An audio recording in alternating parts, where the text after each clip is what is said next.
ओम नमो भगवते वासुदेवाय नमः। आपके अपने YouTube चैनल जय मां कंजक में आपका बहुत बहुत स्वागत है। श्रीमद् भागवत पुराण की कथाओं को आगे बढ़ाते हुए आज की कथा का आरंभ हम प्रहलाद जी का असुर बालकों को उपदेश अध्याय से करेंगे। उम्मीद करती हूँ कथा का पूरा फल लेने के लिए आप कथा को शुरू से लेकर अंत तक जरूर श्रवण करेंगे। ओम नमो भगवते वासुदेवाय नमः। प्रहलाद जी ने अपने मित्रों से कहा, मित्रों, इस संसार में मनुष्य जन्म बड़ा दुर्लभ है। इसके द्वारा अविनाशी परमात्मा की प्राप्ति हो सकती है, परंतु पता नहीं कब इसका अंत हो जाए। इसलिए बुद्धिमान पुरुष को बुढ़ापे या जवानी के भरोसे ना रहकर बचपन में ही भगवान की प्राप्ति कराने वाले साधनों का अनुष्ठान कर लेना चाहिए। इस मनुष्य जन्म में श्री भगवान के चरणों की शरण लेना ही जीवन की एकमात्र सफलता है, क्योंकि भगवान समस्त प्राणियों के स्वामी, सुहृद, प्रियतम और आत्मा है। भाइयों, इंद्रियों से जो सुख भोगा जाता है वे तो जीव चाहे जिस योनि में रहे प्रारब्ध के अनुसार सर्वत्र वैसे ही मिलता रहता है, जैसे बिना किसी प्रकार का प्रयत्न किए निवारण करने पर भी दुख मिलता है।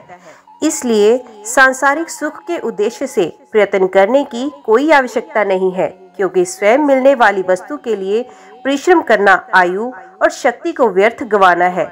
जो इनमें उलझ जाते हैं उन्हें भगवान के परम कल्याण स्वरूप चरण कमलों की प्राप्ति नहीं होती। हमारे सर पर अनेकों प्रकार के भय सवार रहते हैं, इसलिए ये शरीर जो भगवत प्राप्ति के लिए पर्याप्त है, जब तक रोग शोक आदि ग्रस्त होकर मृत्यु के मुख में नहीं चला जाता, तभी तक बुद्धिमान पुरुष को अपने कल्याण के लिए प्रयत्न कर लेना चाहिए। मनुष्य की पूरी आयु 100 वर्ष की है। जिन्होंने अपनी इंद्रियों को वश में नहीं किया, उनकी आयु का आधा हिस्सा तो यूं ही बीत जाता है, क्योंकि वे रात में घोर तमोगुण अज्ञान से ग्रस्त होकर सोते रहते हैं। बचपन में उन्हें अपने हित अहित का ज्ञान नहीं रहता। कुछ बड़े होने पर कुमार अवस्था में वे खेल कूद में लग जाते हैं। इस प्रकार 20 वर्ष का तो पता ही नहीं चलता।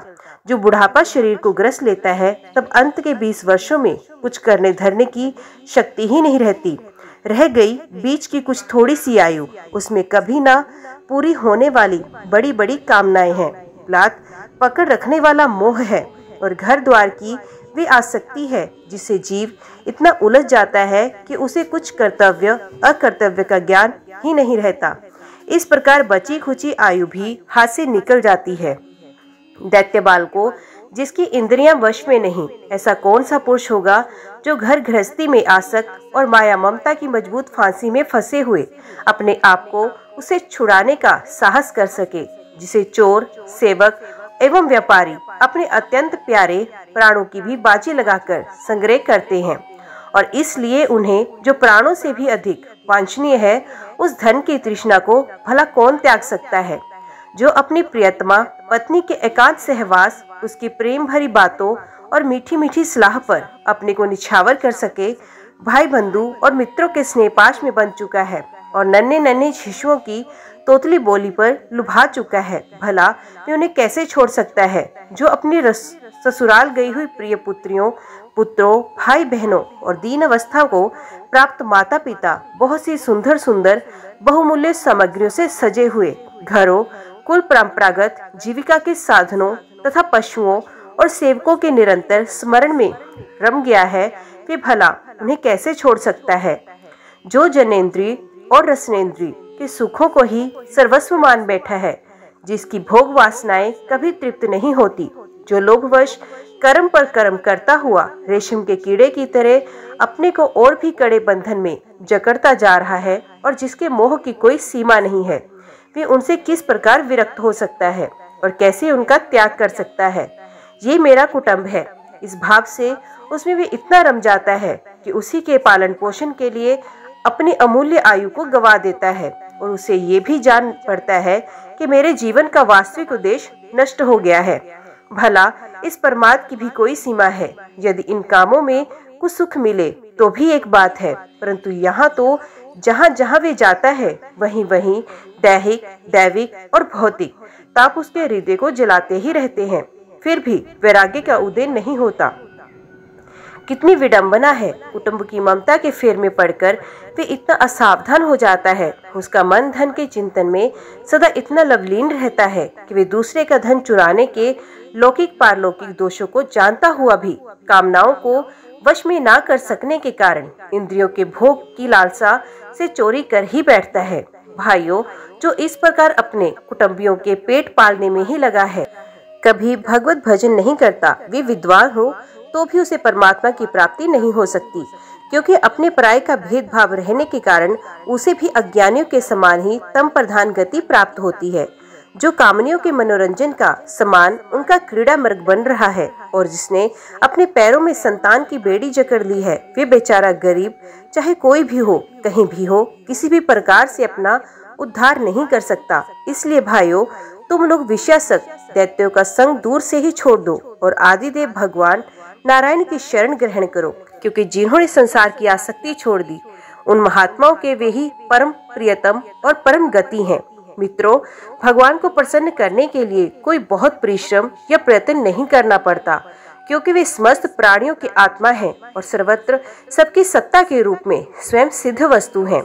ब्रह्मा से लेकर तिनके तक छोटे बड़े समस्त प्राणियों में, पंचभूतों से बनी हुई वस्तुओं में, पंचभूतों में, सूक्ष्म तन्मात्राओं में, महत्त्व में, तीनों गुणों में और गुणों की साम्यावस्था प्रकृति में एक ही अविनाशी परमात्मा विराजमान है। वे ही समस्त सौंदर्य, माधुर्य और ऐश्वर्यों की खान है। वे ही अंतर्यामी दृष्टा के रूप में हैं और वे ही दृश्य जगत के रूप में भी हैं। सर्वथा अनिर्वचनीय तथा विकल्प रहित होने पर दृष्टा और दृश्य, व्याप्य और व्यापक के रूप में उनका निर्वचन किया जाता है। वस्तुत उनमें एक भी विकल्प नहीं है। वे केवल अनुभव स्वरूप, आनंद स्वरूप एकमात्र परमेश्वर ही हैं। गुण में सृष्टि करने वाली माया के द्वारा ही उनका ऐश्वर्य छिप रहा है। इसके निर्वित होते ही उनके दर्शन हो जाते हैं। इसलिए तुम लोग अपने दैत्यपने को, असुरी संपत्ति का त्याग करके समस्त प्राणियों पर दया करो, प्रेम से उनकी भलाई करो। इसी से भगवान प्रसन्न होते हैं। आदि नारायण अनंत भगवान के प्रसन्न हो जाने पर ऐसी कौन सी वस्तु है जो नहीं मिल जाती।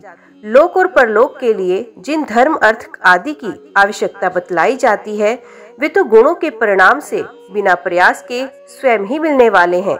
जब हम श्री भगवान के चरणामृत का सेवन करने और उनके नाम गुणों का कीर्तन करने में लगे हैं, तब हमें मोक्ष की भी क्या आवश्यकता है। यो शास्त्रों में धर्म, अर्थ और काम, इन तीनों पुरुषार्थों का भी वर्णन है। आत्म विद्या, कर्मकांड, न्याय, दंड नीति और जीविका के विविध साधन, ये सभी वेदों के प्रतिपाद्य विषय है। परंतु यदि ये अपने परम हितैषी परम पुरुष भगवान श्री हरि को आत्मसमर्पण करने में सहायक हैं, तभी मैं इन्हें सत्य मानता हूँ, अन्यथा ये सबके सब निरर्थक हैं। ये निर्मल ज्ञान जो मैंने तुम लोगों को बतलाया है, बड़ा ही दुर्लभ है। इसे पहले नर नारायण ने नारद जी को उपदेश किया था और ये ज्ञान उन सब लोगों को प्राप्त हो सकता है जिन्होंने भगवान के नन्य, प्रेमी एवं अकिंचन भक्तों के चरण कमलों की धूलि से अपने शरीर को नहला लिया है। ये विज्ञान सहित ज्ञान विशुद्ध भागवत धर्म है। इसे मैंने भगवान का दर्शन कराने वाले देवऋषि नारद जी के मुँह से ही पहल सुना था। प्रहलाद जी के सहपाठियों ने पूछा, प्रहलाद जी, इन दोनों गुरुपुत्रों को छोड़कर और किसी गुरु को तो ना तुम जानते हो और ना हम। यही हम सब बालकों के शासक हैं। तुम एक तो अभी छोटी अवस्था के हो और दूसरे जन्म से ही महल में अपनी माँ के पास रहे हो। तुम्हारा महात्मा नारद जी से मिलना कुछ असंगत सा जान पड़ता है। प्रियवर, यदि इस विषय में विश्वास दिलाने वाली कोई बात हो तो तुम उसे कहकर हमारी शंका को मिटा दो।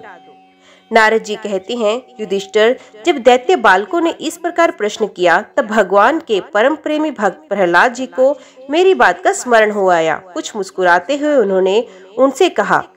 प्रहलाद जी बोले, जब हमारे पिताजी तपस्या करने के लिए मंदराचल पर गए, तब इंद्रादि देवताओं ने दानवों से युद्ध करने का बहुत बड़ा उद्योग किया। वे इस प्रकार कहने लगे, जैसे चींटियां सांप को चाट जाती हैं, वैसे ही लोगों को सताने वाले पापी हिरण्यकशिपु को उसका पाप ही खा गया। जब दैत्य सेनापतियों को देवताओं की भारी तैयारी का पता चला, तब उनका साहस जाता रहा। वे उनका सामना नहीं कर सके। मार खाकर स्त्री पुत्र, मित्र, गुरुजन, महल, पशु और साज सामान की कुछ चिंता ना करके वे अपने प्राण बचाने के लिए बड़ी जल्दी में सबके सब इधर उधर भाग गए। अपनी जीत चाहने वाले देवताओं ने राजमहल में लूट खसोट मचा दी। यहाँ तक कि इंद्र ने राजरानी माता कुयाधु को भी बंदी बना लिया। मेरी माँ भय से घबराकर कुर्री पक्षी की भांति रो रही थी। इंद्र उसे ब्लात लिए जा रहा था। दैववश देवऋषि नारद उधर आ निकले और उन्होंने मार्ग में मेरी माँ को देख लिया। उन्होंने कहा, देवराज, ये निरपराध है, इसे ले जाना उचित नहीं। महाभाग, इस सती साध्वी पर नारी का तिरस्कार मत करो, इसे छोड़ दो, तुरंत छोड़ दो। इंद्र ने कहा, इसके पेट में देवद्रोही हिरण्यकशिपु का अत्यंत प्रभावशाली वीर्य है, पर शिव पर्यंत ये मेरे पास रहे। बालक हो जाने पर उसे मारकर मैं इसे छोड़ दूंगा। नारद जी ने कहा, इसके गर्भ में भगवान का साक्षात परम प्रेमी भक्त और सेवक अत्यंत बली और निष्पाप महात्मा है। तुम में उसको मारने की शक्ति नहीं है। देवऋषि नारद की ये बात सुनकर उसका सम्मान करते हुए इंद्र ने मेरी माता को छोड़ दिया और फिर उसके गर्भ में भगवत भक्त है, इस भाव से उन्होंने मेरी माता की प्रदक्षिणा की तथा अपने लोक में चले गए। इसके बाद देवऋषि नारद मेरी माता को अपने आश्रम में ले आए और उसे समझा बुझाकर कहा, बेटी, जब तक तुम्हारा पति तपस्या करके लौटे तब तक तुम यहीं रहो। जो आज्ञा कहकर वे निर्भयता से देवऋषि नारद के आश्रम पर ही रहने लगी और तब तक रही जब तक मेरे पिता घोर तपस्या से लौटकर नहीं आए। मेरी गर्भवती माता मुझ गर्भस्थ शिशु की मंगल कामना से और इच्छित समय पर संतान उत्पन्न करने की कामना से बड़े प्रेम तथा भक्ति के साथ नारद जी की सेवा करती रही। देवऋषि नारद जी बड़े दयालु और सर्वसमर्थ हैं। उन्होंने मेरी माँ को भागवत धर्म का रहस्य और विशुद्ध ज्ञान दोनों का उपदेश किया। उपदेश करते समय उनकी दृष्टि मुझ पर थी। बहुत समय बीत जाने के कारण और स्त्री होने के कारण भी मेरी माता को तो अब उस ज्ञान की स्मृति नहीं रही, परंतु देव ऋषि की विशेष कृपा होने के कारण मुझे उसकी विस्मृति नहीं हुई। यदि तुम लोग मेरी इस बात पर श्रद्धा करो तो तुम्हें भी वे ज्ञान हो सकता है, क्योंकि श्रद्धा से स्त्री और बालकों की बुद्धि भी मेरे समान शुद्ध हो सकती है। जैसे ईश्वर मूर्ति काल की प्रेरणा से वृक्षों के फल लगते, ठहरते, बढ़ते, पकते और क्षीण होते हैं या नष्ट हो जाते हैं, वैसे ही जन्म, अस्तित्व की अनुभूति, वृद्धि, परिणाम, क्षय और विनाश, ये 6 भाग विकार शरीर में ही देखे जाते हैं। आत्मा से इनका कोई संबंध नहीं है। आत्मा नित्य, अविनाशी, शुद्ध, एक, क्षेत्रज्ञ, आश्रय, निर्विकार, स्वयं प्रकाश, सबका कारण, व्यापक, असंग तथा आवरण रहित है। ये 12 आत्मा के उत्कृष्ट लक्षण हैं। इनके द्वारा आत्म तत्व को जानने वाले पुरुष को चाहिए कि शरीर आदि में अज्ञान के कारण जो मैं और मेरे का झूठा भाव हो रहा है उसे छोड़ दे। जिस प्रकार स्वर्ण की खानों में पत्थर में मिले हुए स्वर्ण को उसके निकालने की विधि जानने वाला स्वर्णकार उन विधियों से उसे प्राप्त कर लेता है, वैसे ही अध्यात्म तत्व को जानने वाला पुरुष आत्म प्राप्ति के उपायों द्वारा अपने शरीर रूप क्षेत्र में ही ब्रह्म पद का साक्षात्कार कर लेता है।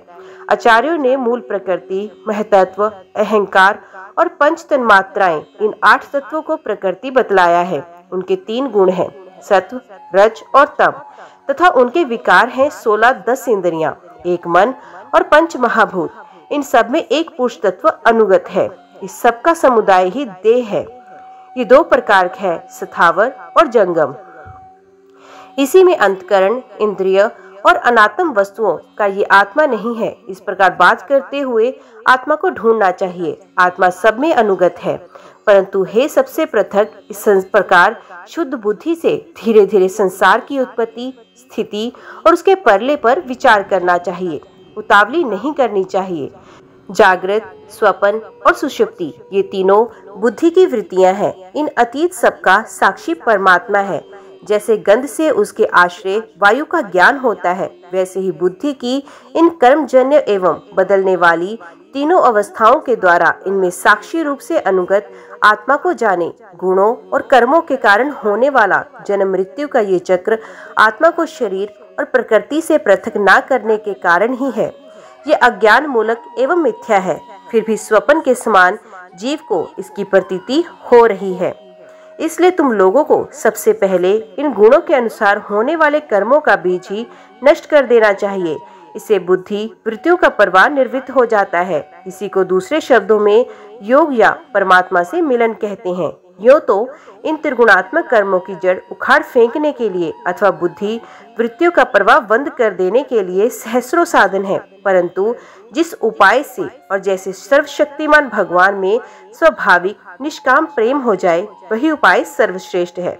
ये बात स्वयं भगवान ने कही है। गुरु की प्रेम पूर्वक सेवा, अपने को जो कुछ मिले वे सब प्रेम से भगवान को समर्पित कर देना।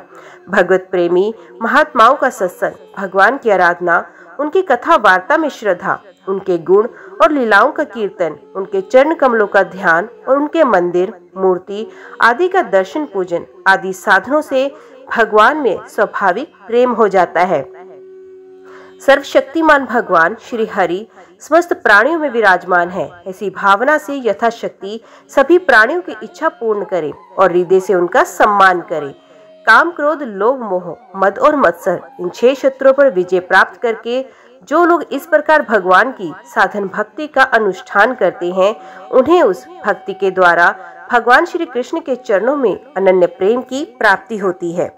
जब भगवान के लीला शरीरों से किए हुए अद्भुत पराक्रम, उनके अनुपम गुण और चरित्रों को श्रवण करके अत्यंत आनंद के उद्रेक से मनुष्य का रोम रोम खिल उठता है। आंसुओं के मारे कंठ गदगद हो जाता है और वे संकोच छोड़कर जोर जोर से गाने, चिल्लाने और नाचने लगते हैं।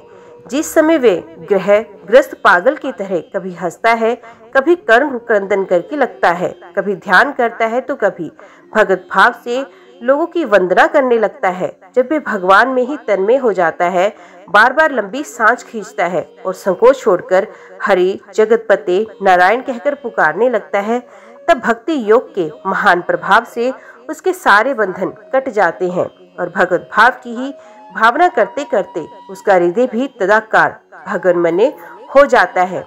उस समय उसके जन्म मृत्यु के बीजों का खजाना ही जल जाता है और वे पुरुष श्री भगवान को प्राप्त कर लेता है। इस अशुभ संसार के दलदल में फंसकर अशुभ में हो जाने वाले जीव के लिए भगवान की ये प्राप्ति संसार के चक्कर को मिटा देने वाली है। इसी वस्तु को कोई विद्वान ब्रह्म और कोई निर्वाण सुख के रूप में पहचानते हैं। इसलिए मित्रों, तुम लोग अपने अपने हृदय में हृदयेश्वर भगवान का भजन करो।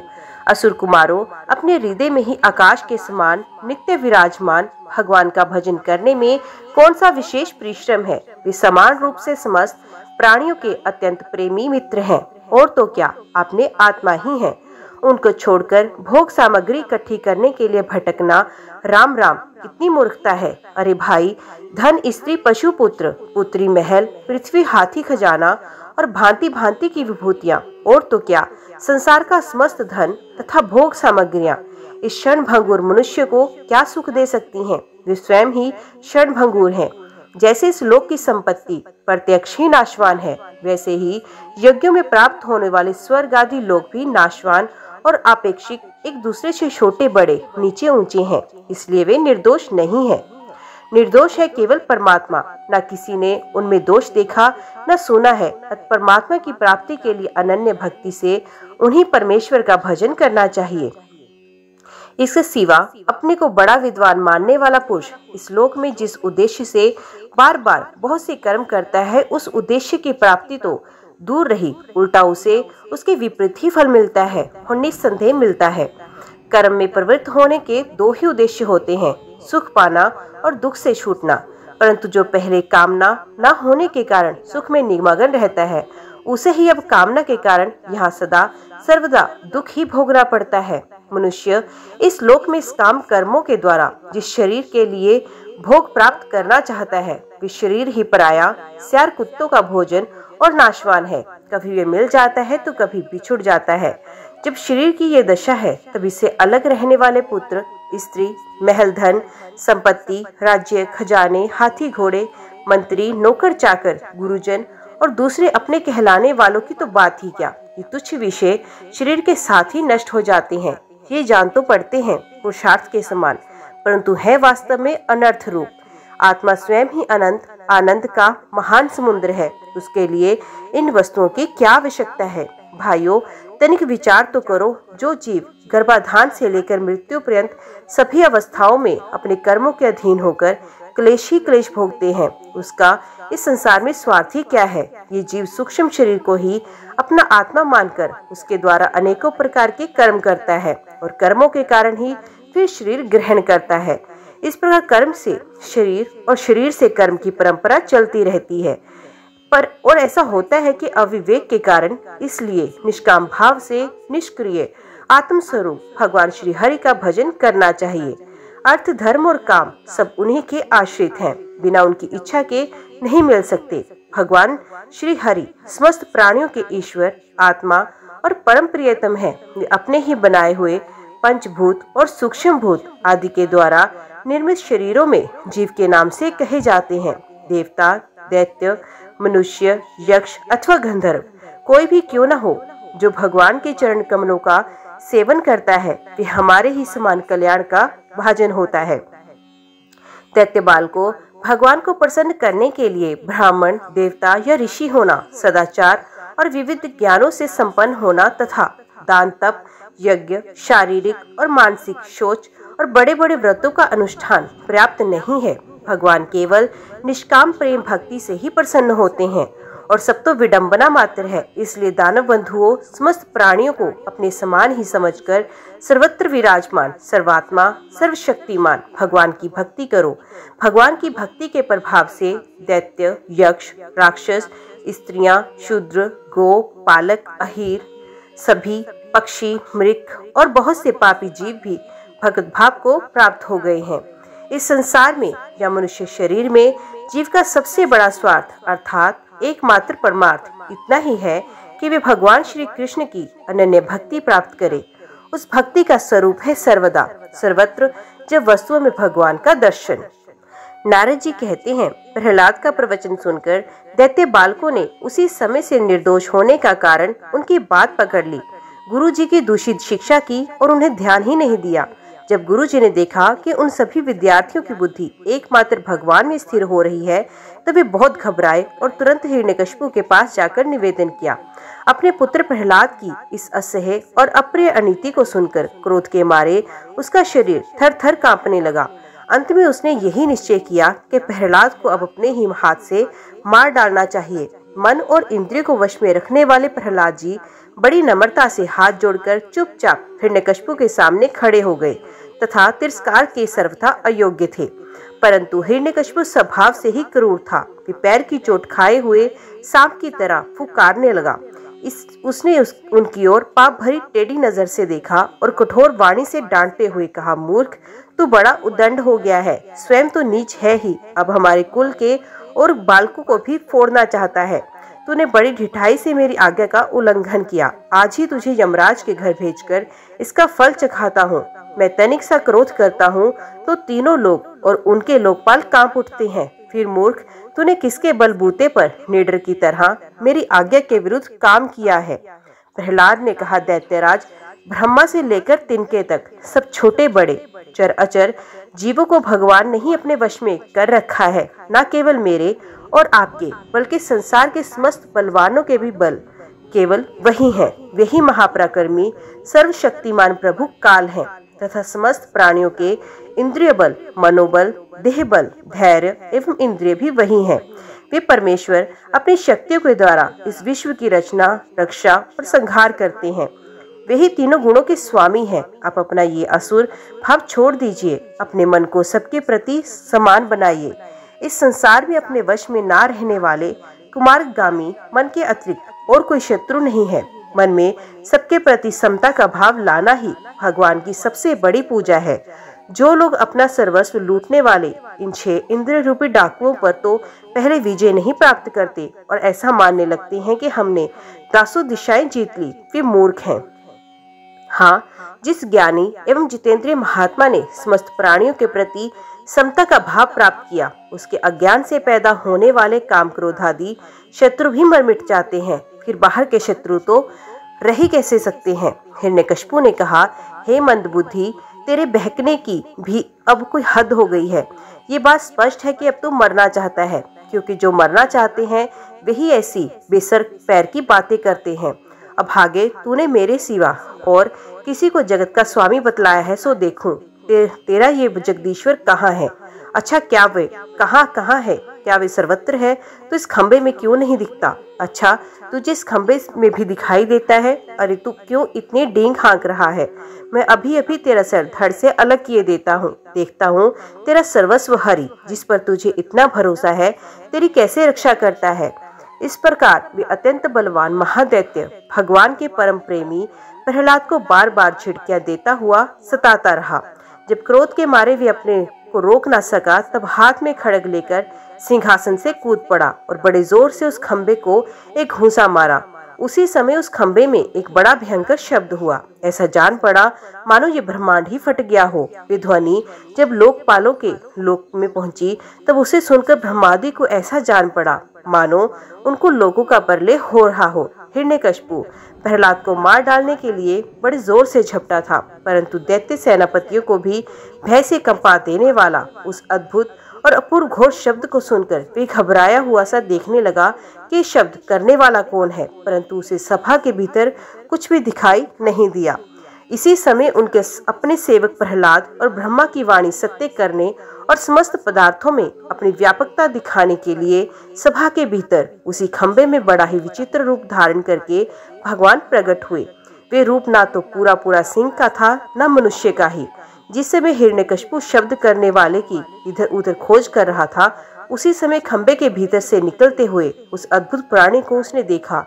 वे सोचने लगा, अहो, ये ना तो मनुष्य है ना पशु, फिर ये नरसिंह के रूप में कौन सा अलौकिक जीव है। जिस समय हिरण्यकशिपु इस उधेड़ बुन में लगा हुआ था, उसी समय उसके बिल्कुल सामने ही नरसिंह भगवान खड़े हो गए। उनका वे रूप अत्यधिक भावना था। तपाए हुए सोने के समान पीली पीली भयानक आंखें थी। जम्भाई लेने से गर्दन के बाद इधर उधर लहरा रहे थे। दाढ़ें बड़ी विकराल थी, तलवार की तरह लपलपाती हुई। छुरे की धार के समान तीखी जीभ थी। टेढ़ी बोहों से उनका मुख और भी दारुण हो रहा था। कान निश्चल एवं ऊपर की ओर उठे हुए थे। फूली हुई नासिका और खुला हुआ मुंह पहाड़ की गुफा के समान अद्भुत जान पड़ता था। फटे हुए जबड़े से उसकी भयंकरता बहुत बढ़ गई थी। विशाल शरीर स्वर का स्पर्श कर रहा था। गर्दन कुछ नाटी और मोटी थी, छाती चौड़ी और कमर बहुत पतली थी। चंद्रमा की किरणों के समान सफेद रोएं सारे शरीर पर चमक रहे थे। चारों ओर सैकड़ों भुजाएं फैली हुई थी, जिनके बड़े बड़े नख आयुध का काम देते थे। उनके पास फटकने तक का साहस किसी को ना हो रहा था। चक्र आदि अपने निज आयुध तथा वज्र आदि अन्य श्रेष्ठ शस्त्रों के द्वारा उन्होंने सारे दैत्य दानवों को भगा दिया। हिरण्यकशिपु सोचने लगे, हो ना हो महामायावी, विष्णु ने ही मुझे मार डालने के लिए ये ढोंग रचा है, परंतु इसकी इन चालों से हो ही क्या सकता है।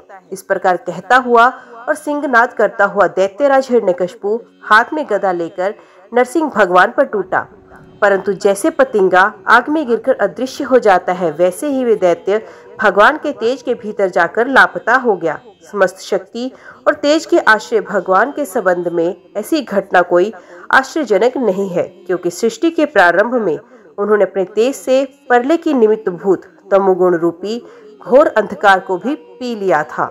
तदंतर वे दैत्य बड़े क्रोध से लपका और अपनी गदा को बड़े जोर से घुमाकर उसने नरसिंह भगवान पर प्रहार किया।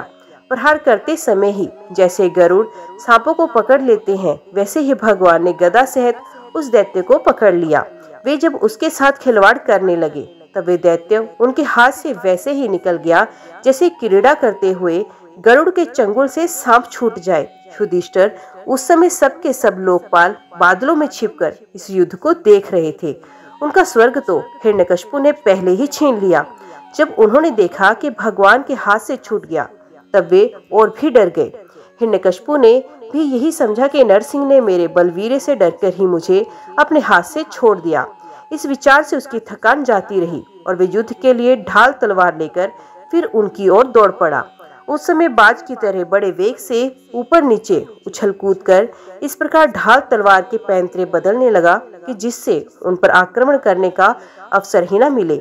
तब भगवान ने बड़े ऊंचे स्वर में प्रचंड और भयंकर अट्टहास किया, जिससे हिरण्यकशिपु की आंखें बंद हो गई। फिर बड़े वेग से झपटकर भगवान ने उसे वैसे ही पकड़ लिया जिसे सांप चूहे को पकड़ लेता है। जिस हिरण्यकशिपु के चमड़े पर वज्र की चोट से भी खरोंच नहीं आई थी, वही अब उनके पंजे से निकलने के लिए जोर से छटपटा रहा था। भगवान ने सभा के दरवाजे पर ले जाकर उसे अपनी जांघों पर गिरा लिया और खेल खेल में अपनी नखों से उसे उसी प्रकार फाड़ दिया जैसे गरुड़ महाविस्तर सांप को चीर डालते हैं। उस समय उनकी क्रोध से भरी विकराल आंखों की और देखा नहीं जाता था। वे अपनी लपलपाती हुई जीभ से फैले हुए मुंह के दोनों कोनों को चाट रहे थे। खून के छींटों से उनका मुंह और गर्दन के बाल लाल हो रहे थे। हाथी को मारकर गले में आंतों की माला पहने हुए मृगराज के समान उनकी शोभा हो रही थी। उन्होंने अपने तीखे नखों से हिरण्यकशिपु का कलेजा फाड़कर उसे जमीन पर पटक दिया। उस समय हजारों दैत्य दानव हाथों में शस्त्र लेकर भगवान पर प्रहार करने के लिए आए, पर भगवान ने अपनी भुजा रूपी सेना से, लातों से और नख रूपी शस्त्रों से चारों ओर खदेड़ खदेड़ कर उन्हें मार डाला। युधिष्ठिर, उस समय भगवान नरसिंह के गर्दन के बालों की फटकार से बादल तितर पितर होने लगे थे। उनके नेत्रों की ज्वाला से सूर्य आदि ग्रहों का तेज फीका पड़ गया था। उनके श्वास के धक्के से समुद्र शुद्ध हो गए थे। उनके सिंहनाद से भयभीत होकर दिग्गज चिघाड़ने लगे थे। उनके गर्दन के बालों से टकराकर देवताओं के विमान अस्त व्यस्त हो गए। स्वर्ग डगमगा गया। उनके पैरों की धमक से भूकंप आ गया। वेग से पर्वत उड़ने लगे और उनके तेज से चकाचौंध से आकाश तथा दिशाओं का दिखना बंद हो गया। इस समय नरसिंह भगवान का सामना करने वाला कोई दिखाई नहीं पड़ रहा था। फिर भी उनका क्रोध अभी बढ़ता ही जा रहा था। वे हिरण्यकशिपु की राज्यसभा में ऊंचे सिंहासन पर जाकर विराजमान हो गए। उस समय उनके अत्यंत तेजपूर्ण और क्रोध भरे भयंकर चेहरे को देखकर किसी का भी साहस न हुआ कि उनके पास जाकर उनकी सेवा करे। युधिष्ठिर, जब स्वर्ग की देवियों को ये शुभ समाचार मिला कि तीनों लोगों के सर की पीड़ा मूर्तिमान स्वरूप हिरण्यकशिपु युद्ध में भगवान के हाथों मार डाला गया, तब आनंद के उल्लास से उनके चेहरे खिल गए। वे बार बार भगवान पर पुष्पों की वर्षा करने लगी। आकाश से विमानों से आए हुए भगवान के दर्शनार्थी देवताओं की भीड़ लगी। देवताओं ने ढोल और नगाड़े बजाने लगे। गंधर्वराज गाने गाने लगे। अप्सराएं नाचने लगी। तात इसी समय ब्रह्मा, इंद्र, शंकर आदि देवता, ऋषि, पितृ, सिद्ध, विद्याधर, महानाग, मनु, प्रजापति, गंधर्व, अप्सराएं, चारण, यक्ष, किमपुरुष, वेताल, सिद्ध, किन्नर और सुनंद कुमंद आदि भगवान के सभी पार्षद उनके पास आए। उन लोगों ने सर पर अंजलि बांधकर सिंहासन पर विराजमान अत्यंत तेजस्वी नरसिंह भगवान की थोड़ी देर से अलग अलग स्तुति की। ब्रह्मा जी ने कहा, प्रभु आप अनंत हैं, आपकी शक्ति का कोई पार नहीं पा सकता। आपका पराक्रम विचित्र और कर्म पवित्र है। यद्यपि गुणों के द्वारा आप लीला से ही संपूर्ण विश्व की उत्पत्ति, पालन और प्रलय यथोचित ढंग से करते हैं, फिर भी आप उनसे कोई संबंध नहीं रखते, स्वयं निर्विकार रहते हैं। मैं आपको नमस्कार करता हूँ। श्री रुद्र ने कहा, आपके क्रोध करने का समय तो कल्प के अंत में होता है। यदि इस तुच्छ दैत्य को मारने के लिए ही आपने क्रोध किया है तो वे भी मारा जा चुका। उसका पुत्र आपकी शरण में आया है। भक्तवत्सल प्रभु, आप अपने इस भक्त की रक्षा करें। इंद्र ने कहा, पुरुषोत्तम आपने हमारी रक्षा की। आपने हमारे जो यज्ञ भाग लौटाए हैं वे वास्तव में आपके ही हैं। दैत्यों के आतंक से संकुचित हमारे हृदय कमल को आपने प्रफुल्लित कर दिया। वे भी आपका ही निवास स्थान है। ये जो स्वर्ग आदि का राज्य हम लोगों को पुण्य प्राप्त हुआ, ये सब काल का ग्रास है। जो आपके सेवक है उनके लिए ये है कि क्या स्वामीन, जिन्हें आपकी सेवा की चाह है वे मुक्ति का भी आदर नहीं करते, फिर अन्य भोगों की तो उन्हें आवश्यकता ही क्या। ऋषियों ने कहा, पुरुषोत्तम आपने तपस्या के द्वारा ही अपने में लीन हुए जगत की फिर से रचना की थी। कृपा करके उसी आत्म तेज स्वरूप श्रेष्ठ तपस्या का उपदेश आपने हमारे लिए भी किया था। इस दैत्य ने उसी तपस्या का उच्छेद कर दिया था। शरणागत वत्सल, उस तपस्या की रक्षा के लिए फिर से उसी उपदेश का अनुमोदन कीजिए। पितर ने कहा, प्रभु हमारे पुत्र हमारे लिए पिंडदान करते हैं। ये उन्हें ब्लात छीनकर खा जाया करता था।